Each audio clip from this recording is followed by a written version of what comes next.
Eu estava de pé no altar da capela da Quinta das Vinhas Antigas, no coração do Vale do Douro, quando o padre fez a pergunta fatal.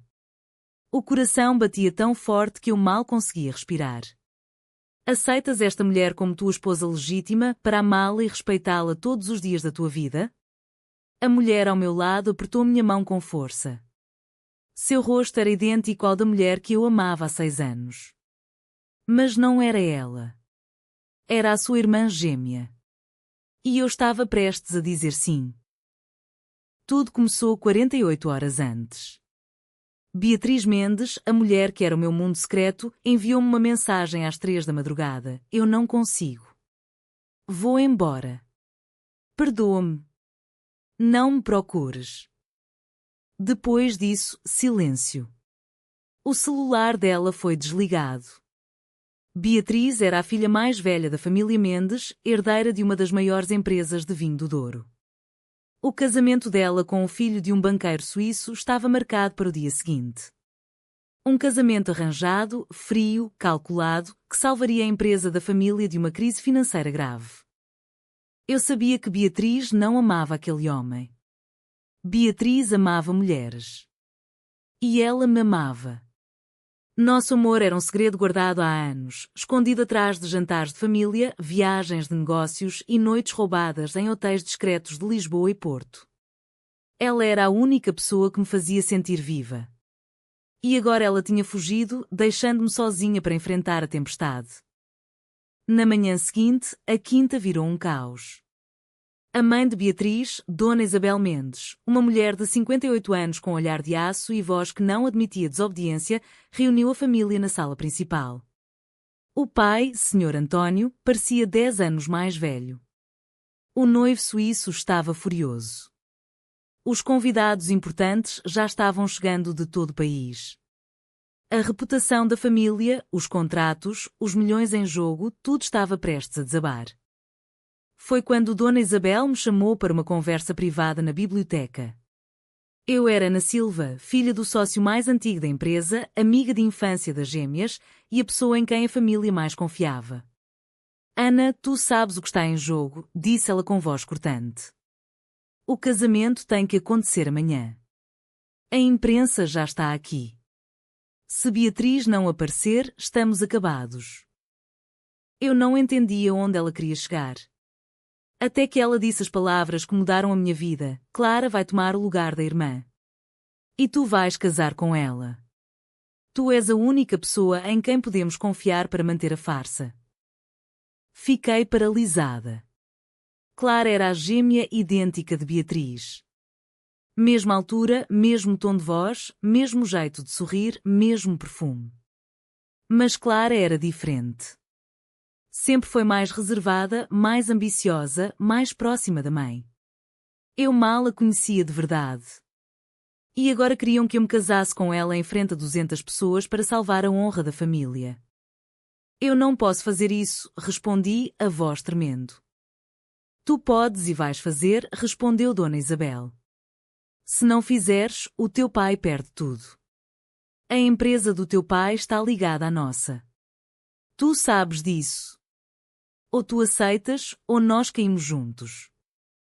Naquela noite, não dormi. Fiquei andando pela vinha sob a lua cheia, o cheiro de uvas maduras no ar. Pensei em Beatriz. Onde estaria ela agora? Estaria segura? Estaria arrependida? Eu sentia raiva, dor, medo e uma culpa imensa. Aceitar significava trair o amor da minha vida. Recusar significava destruir minha família e a família dela. Quando o sol nasceu, eu já tinha tomado a decisão mais difícil da minha vida. Eu ia dizer sim. Não por amor. Não por desejo. Mas porque não via outra saída. Era o preço de proteger as pessoas que eu amava, mesmo que isso significasse perder a única pessoa que eu realmente amava. O dia do casamento foi um borrão de sorrisos falsos, flashes de câmaras e abraços apertados. Clara estava linda no vestido de Beatriz. Quando ela me olhou, havia algo nos seus olhos que eu não conseguia decifrar. Medo? Culpa? Ou algo mais? No altar, enquanto o padre falava, senti o mundo girar. Clara apertou minha mão mais uma vez, como se quisesse me dizer alguma coisa. E quando chegou a minha vez de responder, eu disse a palavra que selou o meu destino. Sim. A cerimônia terminou em aplausos ensurdecedores. Os convidados não faziam ideia do que estava acontecendo. Para eles, era apenas um casamento bonito entre duas famílias poderosas do Douro. Eu e Clara caminhamos pelo corredor central de mãos dadas, sorrindo para as câmaras, enquanto o meu coração se partia em 1000 pedaços. A festa foi grandiosa. Mesas longas com vinho do Douro de safra especial, música tradicional portuguesa, danças até altas horas. Clara interpretava o papel de Beatriz com perfeição assustadora. Ela ria do mesmo jeito, inclinava a cabeça exatamente como a irmã e até usava o perfume preferido de Beatriz. Ninguém desconfiava de nada. Mas eu sabia. Cada vez que olhava para ela, via o rosto da mulher que fugiu. Cada vez que ela me tocava, eu sentia uma mistura de nojo, confusão e uma estranha atração que me apavorava. À noite, quando finalmente ficamos sozinhas na suíte nupcial da quinta, o silêncio caiu pesado. Clara tirou os sapatos altos e sentou-se na beira da cama. Pela primeira vez, ela me olhou sem a máscara de Beatriz. Eu sei que tu não me amas, Ana, disse ela baixinho. Sei que amas a minha irmã. E sei que ela te ama também. Fiquei chocada. Como é que sabes? Beatriz me contou tudo há 2 anos. Eu sempre soube do vosso segredo.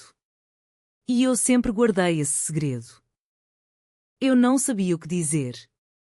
Clara continuou, eu não queria isso. Mas a minha mãe não me deu escolha. Se eu recusasse, ela ameaçou cortar-me da herança e destruir a reputação de Beatriz. Eu sou a filha boa, a que sempre obedeceu. Beatriz era a rebelde. Agora ela fugiu e eu fiquei aqui para pagar o preço. Sentei-me ao lado dela. Então tu também estás presa. Sim. Mas há uma diferença. Eu não te odeio, Ana. Na verdade, eu sempre te admirei. Desde criança. Tu eras a única que via além da nossa semelhança física. Aquela noite não aconteceu nada físico entre nós. Dormimos cada uma de um lado da cama enorme, viradas para lados opostos. Mas o silêncio entre nós era cheio de palavras não ditas. Nos dias seguintes, a vida de casada falsa começou. Tínhamos que aparecer em eventos, posar para fotos de casal, participar de reuniões de negócios como marido e mulher. Clara era boa nisso. Eu, nem tanto. Toda vez que alguém nos felicitava, eu sentia vontade de gritar a verdade. Uma semana depois do casamento, recebi uma mensagem de um número desconhecido. Estou em segurança. Sinto muito. Não me odeies. B. Era Beatriz. Meu coração parou. Respondi imediatamente, mas a mensagem nunca foi entregue. Ela tinha bloqueado o número outra vez. A raiva cresceu dentro de mim. Como ela pôde fazer isso? Fugir e deixar-me casada com a irmã dela? Como ela pôde ser tão egoísta? Clara percebeu a minha mudança de humor. Uma noite, depois de um jantar de negócios em Vila Real, ela me confrontou. Tu recebeste notícias dela, não foi? Eu não consegui mentir. Contei-lhe sobre a mensagem. Clara ficou em silêncio por um longo tempo. Depois disse, Beatriz sempre foi assim. Quando as coisas ficam difíceis, ela foge. Eu sou a que fica e aguenta. Pela primeira vez, senti pena de Clara. Ela carregava o peso da família inteira desde criança. Enquanto Beatriz vivia a vida livremente, Clara era a filha perfeita que sacrificava tudo. Mas a pena não apagava a minha dor. Eu sentia falta de Beatriz todos os dias. Sonhava com ela. Acordava chorando. E ao mesmo tempo, Clara estava ali, tão parecida, tão diferente, tão próxima. Uma tarde, enquanto caminhávamos juntas pelos vinhedos, Clara parou e olhou para mim com olhos úmidos. Ana, eu sei que isto é uma prisão para ti. Mas, se um dia tu conseguires ver-me como eu sou e não como uma cópia dela, talvez possamos construir alguma coisa real? Eu não respondi. Porque naquele momento eu não sabia o que sentia. Raiva de Beatriz. Culpa por estar traindo nosso amor. E uma atração crescente por Clara que me aterrorizava. O segredo que eu guardava estava começando a me destruir por dentro. 2 meses após o casamento falso, a farsa começou a ruir. A empresa Mendes Silva recuperou-se financeiramente graças ao contrato com o banqueiro suíço, que foi mantido mesmo sem Beatriz. Mas os rumores começaram a circular. Alguém tinha visto Beatriz em Lisboa. Outra pessoa dizia tê-la vista em Barcelona com uma mulher. As fotos antigas de Beatriz começaram a circular nas redes sociais com legendas suspeitas. Dona Isabel ficou paranoica. Ela exigia que eu e Clara aparecêssemos cada vez mais em público. Fotos românticas, viagens de casal, entrevistas para revistas de sociedade. Quanto mais fingíamos ser felizes, mais eu me sentia sufocada. Clara e eu começamos a conversar de verdade. Noites inteiras falando sobre a infância, os sonhos, os medos. Descobri que Clara sempre se sentiu invisível ao lado da irmã mais extrovertida. Que ela também gostava de mulheres, mas nunca teve coragem de assumir. Que ela me admirava desde os 15 anos, quando me viu defender Beatriz de uns rapazes na escola. Quanto mais eu conhecia Clara, mais eu percebia que ela não era uma cópia. Era uma pessoa inteira, com suas próprias cicatrizes e desejos. E isso me assustava profundamente. Porque eu começava a gostar dela. Uma noite, depois de uma festa em Pinhão, voltamos para casa um pouco bêbadas. Clara confessou, eu não queria sentir isto. Mas eu estou apaixonada por ti, Ana. Não porque sejas da Beatriz. Mas porque és tu. Eu congelei. Meu coração batia descompassado. Eu queria dizer que também sentia alguma coisa. Mas ao mesmo tempo, sentia que estaria traindo Beatriz. Eu preciso de tempo, respondi. No dia seguinte, recebi outra mensagem de Beatriz. Estou em Lisboa. Preciso falar contigo.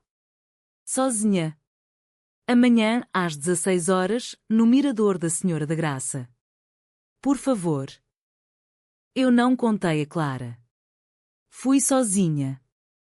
Beatriz estava lá. Mais magra, cabelo mais curto, olhos cansados, mas ainda linda. Quando me viu, correu para me abraçar.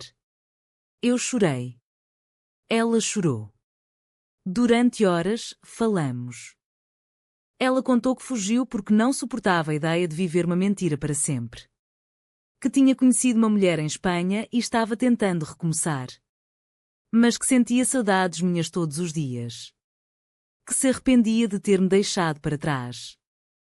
Eu contei-lhe tudo. Sobre o casamento falso. Sobre Clara. Sobre como eu estava me sentindo perdida. Beatriz ficou em silêncio. Depois disse a frase que me destruiu: se tu estás começando a gostar da Clara, então talvez seja melhor assim. Ela pode dar-te o que eu nunca pude dar, uma vida aberta, sem mentiras. Eu não esperava isso. Tu estás-me abandonando de vez? Não é abandono. É liberdade. Para ti e para mim. Quando voltei para casa, Clara estava esperando por mim. Ela sabia. Alguém tinha-me seguido. Dona Isabel sabia. A discussão foi violenta. Clara chorou. Eu chorei. Dona Isabel gritou que se eu contasse a verdade, destruiria tudo. Naquela noite, eu dormi no quarto de hóspedes. Pela primeira vez em meses, senti que estava perdendo o controle total da minha vida. A pressão aumentou dramaticamente. Dona Isabel ameaçou processar Beatriz por abandono e difamação se ela voltasse a aparecer. O pai de Clara estava doente com o stress. O meu próprio pai implorava que eu mantivesse a farsa pelo bem de todos. Eu e Clara vivíamos em tensão constante. Ela queria honestidade. Eu queria respostas. Nós brigávamos quase todos os dias. Mas também nos aproximávamos. Uma noite, depois de uma briga feia, ela me beijou. Foi o primeiro beijo real entre nós. Eu correspondi. E naquele momento senti algo que não sentia há meses: paz. Mas a culpa veio logo depois. Eu amava Beatriz há anos. Como podia sentir algo por Clara? 3 semanas depois, Beatriz reapareceu. Desta vez, não sozinha. Ela trouxe a nova namorada, uma mulher espanhola chamada Sofia, e anunciou que ia dar uma entrevista a uma revista nacional contando toda a verdade, que era lésbica, que fugiu do casamento arranjado e que a família a tinha substituído pela irmã gêmea. O escândalo foi enorme. A notícia explodiu em todos os jornais e redes sociais. Casamento falso no Douro, noiva substituída por irmã gêmea idêntica. A família Mendes entrou em colapso. Contratos foram cancelados. Convidados importantes se afastaram. Dona Isabel teve uma crise de saúde. Clara ficou devastada.